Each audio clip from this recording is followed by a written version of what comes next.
All right, Good. and we're up. And we're live. I'm forecaster, USA forecaster JD Rapp today. Today is November 19th, 2020. It's about 2:04 p.m.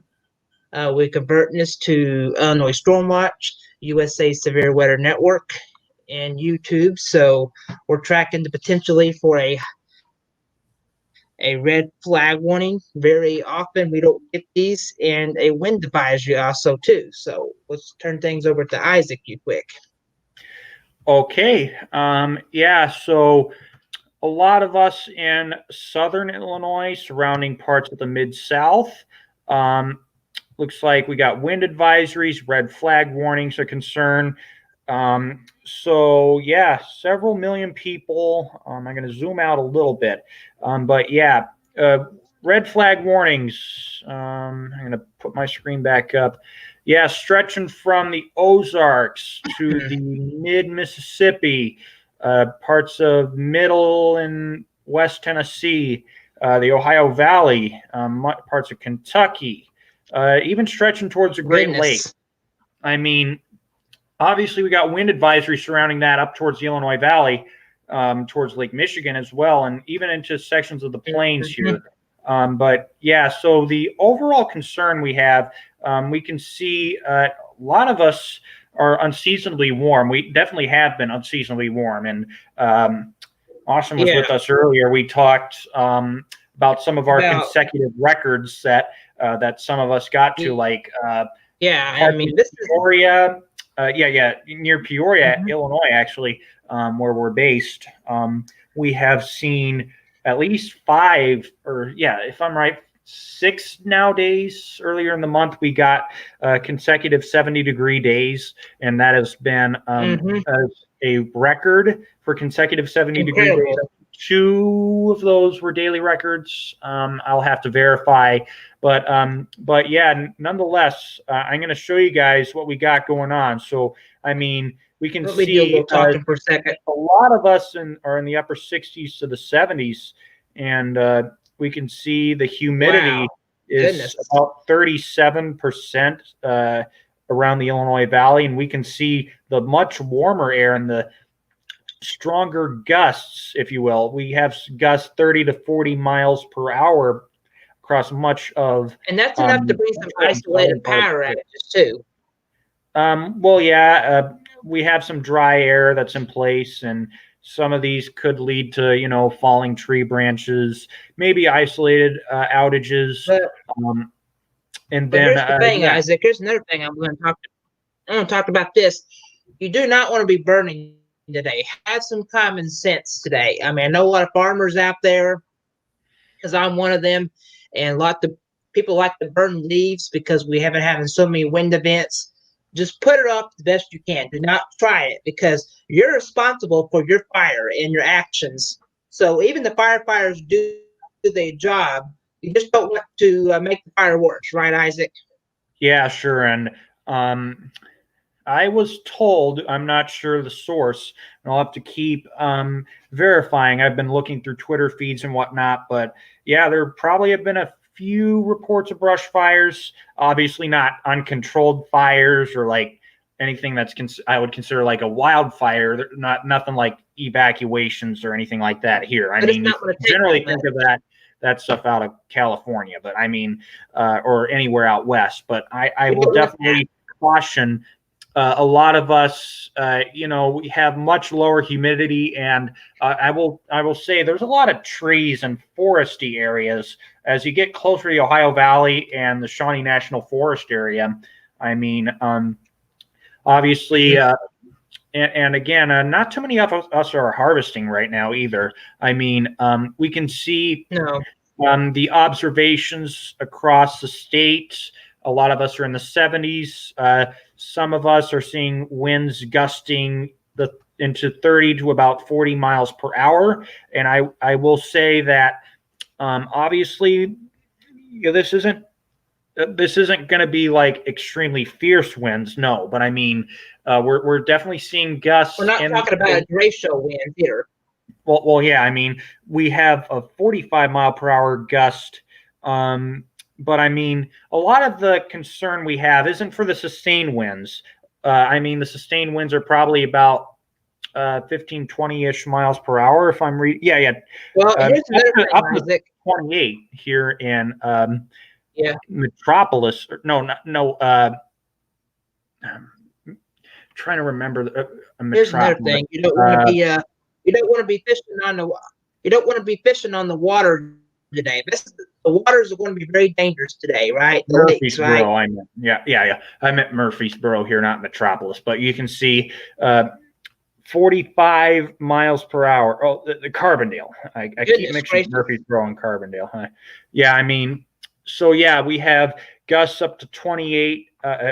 Sustained winds 28, gusts to 45. That's out of the southwest, and you can see the temperatures at 66 and a dew point of 30, and obviously the humidity is below 30%. So this is really dry when you're seeing humidity about 26%, and then obviously we're also concerned about obviously winds within 20 feet above the surface too. I mean, there's not much of a difference in the winds we're seeing at the obviously where we're seeing the higher gusts about 45 miles per hour or so. I would infer that there's much stronger winds just like within a kilometer above the ground, or closer to the ground, I should say. I mean, we're probably seeing some stronger gusts, probably 50 to maybe some isolated gusts, who knows, as high as like 55 or 60 miles per hour that are occurring further above the surface. Miles per hour. I mean, when you start seeing those kind of winds, you're going to see. This is once I knock the tree limbs down. Here's something else I don't want anybody doing. People going out there crappie fishing and this kind of weather. The rivers and boats are not going to take that kind of wind, right? Well, yeah. I mean, obviously these aren't more sustained gusts. A lot of times you see wind advisories, and we're seeing widespread gusts well over 45 miles per hour. A lot of us are barely at that criteria. I mean, we're seeing localized gusts at that threshold about 40 to 45 miles per hour across some areas around I-57 probably. I'm just inferring based off of what we're seeing. Probably the gusts are going to fluctuate. I mean, they will fluctuate, but we'll still see some embedded gusts. Make sure everybody has.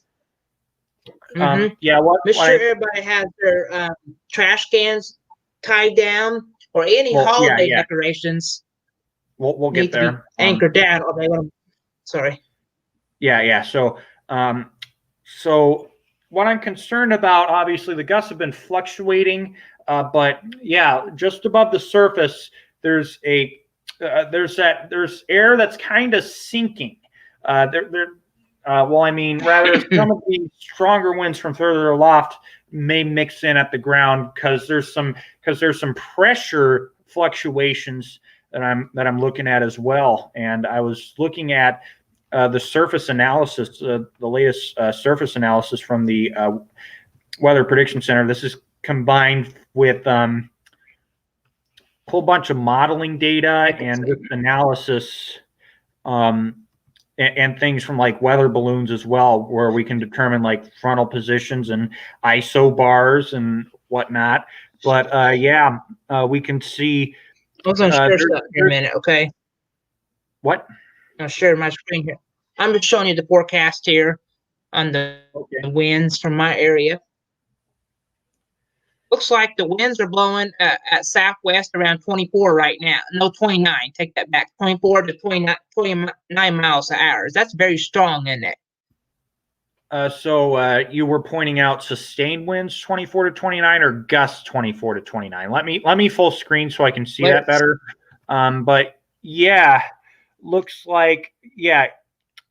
Well, the wind speed is southwest at 24, gusts are 29. So that's exactly what I was talking about earlier. I mean, so sometimes the gusts may not be higher than the sustained winds. So I mean, sustained winds sometimes they're between 20 and 30 miles per hour, and they may still, I mean, those are pretty strong sustained winds. So I mean, those are winds that are sustained. So like they're not like the gusts that occur. Just there's a burst of wind that goes up to 29, but then there's more sustained. So like it's steadily over 20 to 30 miles per hour down there. So I mean, it's not like it's fluctuating a lot. The gusts are fluctuating. I mean, we're seeing some bursts of gusts, some of that air that's mixing in at the ground, those stronger winds. But I will point out at the surface, and this is where my my surface analysis comes in handy. We can see right at the surface, we can see there's not really much of a pressure gradient in, let's say, far northwest parts of the state. But yeah, this is about 10, 12. But yeah, we can see some closely packed isobars. And then we can see good sustained wind, of course. There's a field of wind that's just pushing this way. So, I mean, we got 1024 to 1016 millibars. So, I mean, that is 8 millibars, just these lines right there. And that's quite a difference when it comes to like winds, because there's more dense or sinking air out here. There's this high pressure over here. And then you can see the winds get a lot stronger where these isobars are closely packed together. We have low pressure up here. Wind goes from high to low pressure. So this is air that is obviously more dense. That would be along, cooler air is more dense. This is warm air. So obviously all of this is, all the air is packing together along this low pressure. And then there's, that's a surface trough. No, that's actually a height contour with that. But yeah, we can see a lot of I'm gonna tell I just want to say to some of the things, man, again, and if you have any decorations or anything, any lawn furniture still out there, you definitely need to still anchor them down, or they want to get blown away. These winds are very strong to do that. Yeah, definitely. Yeah, I'm going to go back to enhanced data display and just kind of pinpoint what we have going on. See, we have this area that's relatively dry ahead of that cold front, and then obviously we have fire weather concerns across much of Illinois, stretching into the Ozarks and the Ohio Valley. That's where we got red flag warnings in effect today. And then up here across the Dakotas, we have kind of some warm air that's a little bit further aloft, and then we can see these northerly winds that could be gusting. If I'm right, that would be, that's actually temperatures in the upper 20s. I thought that was the gust contour. Oh, that's with the G that's ahead of it. But yeah, it uses the kind of same font, so it kind of looks confusing. But yeah, that's where we have winter weather advisories for snow, freezing rain up here as well. Well, like I said, here's another thing. If anybody in that area with the freezing rain, just don't go out. The roads are very slick. It's only going to take a temp or two of ice enough to start making you slide around, right? Oh yeah, sure. Yeah, I mean, the air that's above the surface is, it's below freezing up here, and then above the surface it's warmer above freezing. So I mean, there's some moisture that's advecting from that low pressure. I think we got what I would consider more of a mid-latitude system.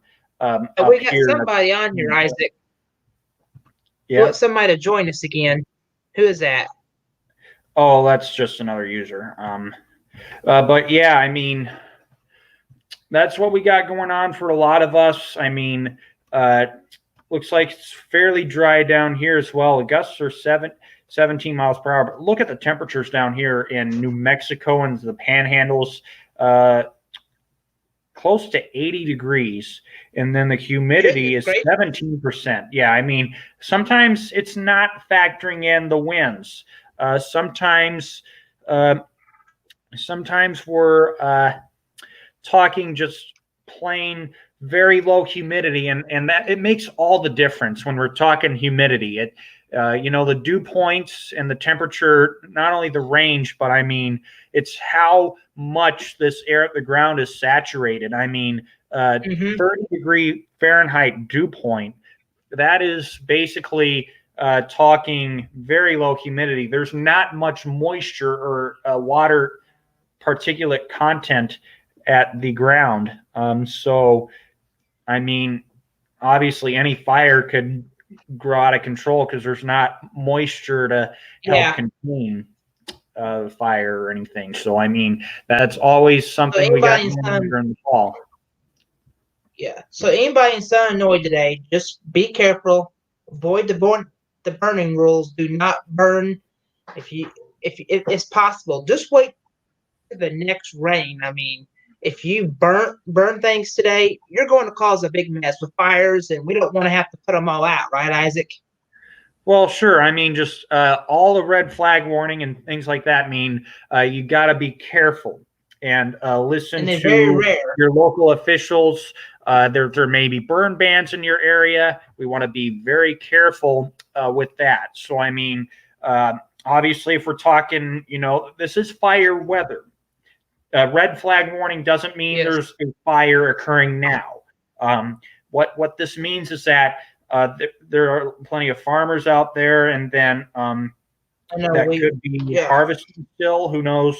There could be some late harvest crops that could be harvested. Probably not too many people, using combines or anything. But I will point out that the winds just above the surface that are mixing in at the ground, so gusts 30 to 40, and we have humidity levels near 30%. I mean, there's not going to be much moisture, so any fire that does spread and gets out of control may be hard to contain. So, you want to be very careful if you have to burn. So, I mean, if you have to grill or do anything, and even be careful throwing cigarette butts. Yeah, just watch. You got to throw them in a garbage can. Don't throw them on the ground. Yeah. Here's another thing I was going to put out. I don't know if this will make sense or not.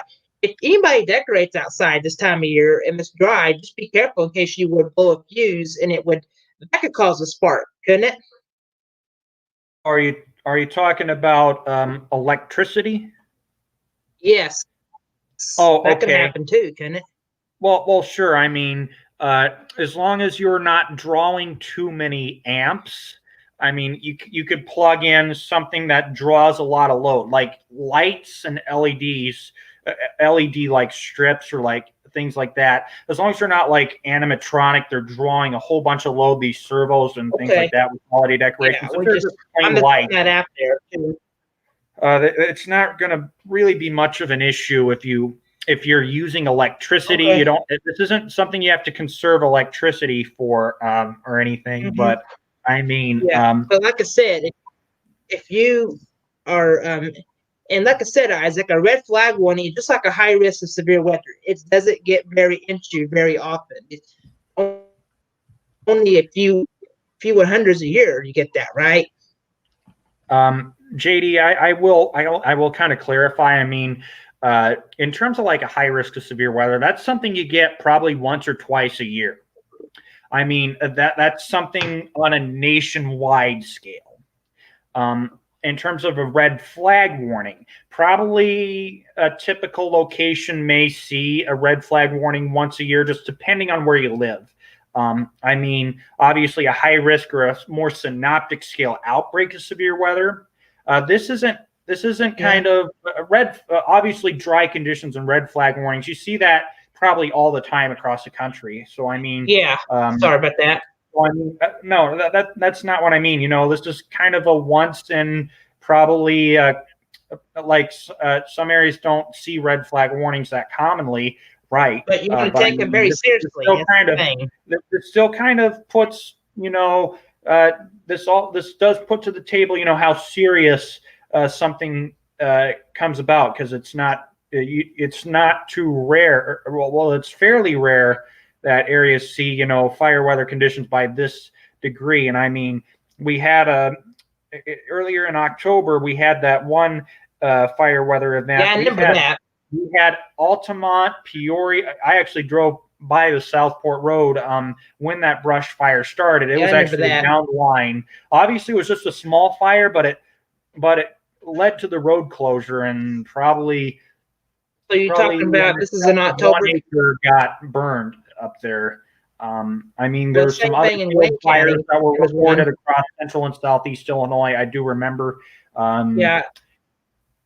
And one year Hillsborough, that produced all the smoke up here in Morton. So I mean, and Wayne County had one that day too, the same day. Wayne County.